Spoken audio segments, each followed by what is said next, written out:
शाहिद लुंड जो कि एक मशहूर डाकू यूट्यूबर थे, उनके कत्ल की असल कहानी सामने आ गई है और दोस्त ही दोस्त का एक बार फिर से कातिल निकला है। उमर लुंड साहब ने एक पार्टी रखी और उस पार्टी में उन तमाम लोगों को बुलाया, शाहिद लुंड साहब को बुलाया और सिंध से 8 से 10 डाकुओं को बुलाया गया उस पार्टी में। जब वो पार्टी के अंदर तमाम लोग पहुंचे तो उधर ही फायरिंग करके कत्ल किया अपने दोस्त को। दोस्त ने, उमर लुंड ने शाहिद लुंड को वहां पर कत्ल किया।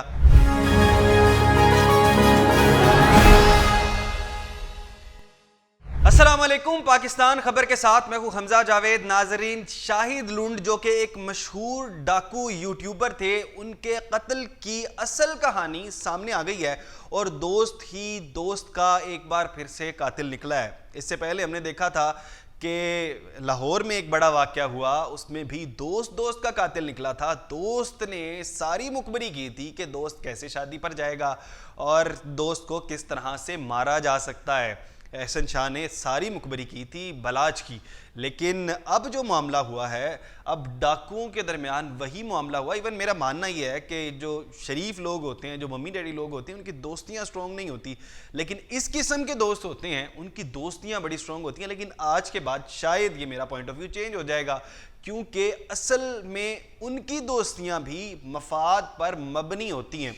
ये वाक़या किस तरह से पेश आया, सबसे पहले मैं ये बताता हूँ। देखिए जी, शाहिद लुंड आप तमाम लोग जानते हैं, मैंने उनका पहले इंटरव्यू किया था, काफ़ी चला भी है, काफ़ी लोगों ने प्यार दिया उसको। लेकिन उसके अंदर मैंने बहुत सी बातें उनसे पूछी थी, उन्होंने उसका जवाब दिया। पहले ये देख लेते हैं कि उन्होंने उस वक्त क्या बात की थी, अब पुलिस का क्या मौक़िफ़ है, फिर हम उसको साथ जोड़ के एक कोई बयान जो है हम अपना जहन साजी कर लेंगे कि हमें क्या लगता है क्या हुआ।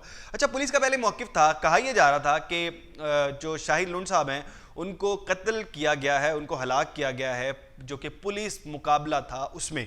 लेकिन पहले इस तरह कोई पुलिस मुकाबला नहीं हुआ था, लोगों को शक पाया जा रहा था। लेकिन असल कहानी अब सामने आई है। हुआ कुछ यूं कि शाहिद लुंड के एक दोस्त थे, उमर लुंड साहब ने एक पार्टी रखी और उस पार्टी में उन तमाम लोगों को बुलाया। अच्छा, ये पार्टी रखी किसके कहने पर? ये पुलिस के एक आला अफसर थे अलीपुर के, उन्होंने जो उमर लुंड साहब को बुलाया और उन्हें कहा कि देखो जी, इतने संगीन मुकदमात हैं, हम आपको नहीं छोड़ेंगे। हाँ, छोड़ सकते हैं आपको माफ़ कर देंगे, आपकी पूरी फैमिली को माफ़ कर देंगे, आप एक अच्छी लाइफ जी सकते हैं। जैसे कि शाहिद लुंड साहब पहले कहा करते थे, मैंने उनके इंटरव्यू में बात सुनी, उनसे खुद पूछी है, मेरी अक्सर कॉल पे उनसे बात हुई।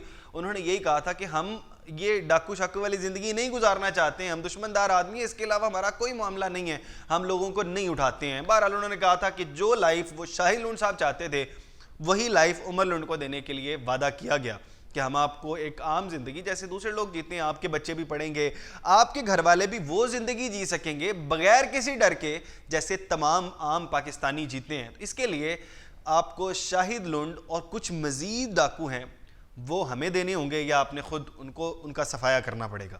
तो बहरहाल जब डील हो गई तो उसके बाद वो पार्टी तय हुई और शाहिद लुंड साहब को बुलाया और सिंध से 8 से 10 डाकुओं को बुलाया गया उस पार्टी में। एक बड़ी पार्टी उमर लुंड साहब ने जो है वो पूरी बनाई। जब वो पार्टी के अंदर तमाम लोग पहुंचे तो उधर ही फायरिंग करके कत्ल किया अपने दोस्त को। दोस्त ने, उमर लुंड ने शाहिद लुंड को वहाँ पर कत्ल किया और बाकी डाकुओं को भी मारना चाहता था। लेकिन जब बाकी डाकुओं को जब फायर करने लगे तो गोली फंस गई। उसके बाद रॉकेट लॉन्चर उनके पास, तो आम सी बात है, वो उन्होंने उससे हमला करने की कोशिश की, उसमें भी कोई पिन का मसला आ गया तो बाकी डाकू उस तरह से नहीं हलाक हो पाए। लेकिन शाहिद लुंड का वाक़या उनकी फेमस होने की वजह से काफ़ी लोगों ने इंटरव्यूज़ किए उनके, और उसके अलावा वो यूट्यूब पर उनकी वीडियोस बहुत ज़्यादा वायरल हो रही थी। उसकी वजह से जो है वो पता लग गया आम आवाम को कि इस तरह से वो डाकू मारे गए। बहरहाल पुलिस ने कहा है कि 28 मुकदमात थे, 28 संगीन मुकदमात थे, जिसमें अगवा बराए तावान, कत्ल वगैरह इस तरह के काफ़ी चीज़ें शामिल थी। जब मैंने उनसे पूछा था ये वाला मामला कि आप अगवा वगैरह करते हैं, आप तो लोगों को कत्ल करते हैं, आप वो इंटरव्यू देख सकते हैं जाके, तो उसमें उन्होंने कहा था नहीं, हम ऐसा कुछ नहीं करते, ये सिर्फ इल्ज़ाम है हम पर, हम एक आम जैसे लोग होते हैं वैसे हैं, सिर्फ हमारी दुश्मनी है, जैसे कि दुश्मनी होती है, दुश्मनदार लोग होते हैं। तो कहते हैं हमारा जो ग्रोह है, वो लुंड गैंग के सरबराह थे, वो कहते हैं हमारे ग्रोह की दुश्मनी है दूसरे ग्रोह के साथ, हमारी जो दुश्मनियां रिजॉल्व करवाएं, हम एक आम जिंदगी जीना चाहते हैं, इसलिए मैंने मौक़िफ़ अपनाया है। मैं मेन स्ट्रीम पर गया, लेकिन मेन स्ट्रीम पर मुझसे पैसे वगैरह मांगे गए, तो मैं सोशल मीडिया का मैंने खुद से सहारा लिया कि मैं खुद बना के डालता हूँ। अब लोगों तक आवाज़ जा रही है, लेकिन सोशल मीडिया पर लोग क्या कह रहे हैं, सोशल मीडिया पर लोग कह रहे हैं कि दोस्त ने दोस्त को इसलिए कत्ल किया, यानी कि पुलिस ने इसलिए कत्ल करवाया, हालांकि पुलिस इसको अपनी अचीवमेंट मान रही है। आजी साहब जो है वो अपनी पुलिस को वहाँ पर शाबाशियाँ दे रहे हैं, लेकिन आवाम कह रही है कि ज़िंदा रह सकते थे शाहिद लूंड साहब और वो जो मर्जी करना चाहते कर सकते थे, क्योंकि पाकिस्तान में बहुत से डाकू इस तरह से जी रहे हैं। लेकिन सबसे बड़ी जो उनकी वजह थी, जो कि उनकी कत्ल की वजह बनी है, वो इमरान खान साहब के साथ बोलते थे, उनकी गिरफ्तारी पर उन्होंने बात की। उसके अलावा पाकिस्तान तहरीक इंसाफ के कुछ लोगों से उनके इख्तलाफात थे, लेकिन वो अच्छा समझते थे। बाकी तमाम लोगों पर तनकीद करते थे, इस्टेब्लिशमेंट पर तनकीद करते थे, हुकूमत पर तनकीद करते थे, पाकिस्तान मुस्लिम लीग नून पर तनकीद करते थे, पीपल्स पार्टी पर तनकीद करते थे, यानी तमाम अशराफिया पर वो तनकीद करते हुए नजर आते थे। लेकिन इमरान खान साहब को वो अच्छा समझते थे, यानी वो कांटा बनते जा रहे थे उन तमाम लोगों के लिए जो कि इमरान खान साहब को पसंद नहीं करते। लेकिन अगर कोई उस तरफ से मौक़िफ़ आएगा जो कि बंदा मशहूर हो रहा है, तो इस किस्म का जो मौक़िफ़ है वो हुकूमत के लिए भी नुकसानदेह हो सकता है। लेकिन मुझे जो तकलीफ़ हुई है इस तमाम मामले में, वो सबसे बड़ी जो तकलीफ़ वो दोस्त के साथ गद्दारी करने पर हुई है। दोस्त को नहीं करना चाहिए था दोस्त के साथ गद्दारी।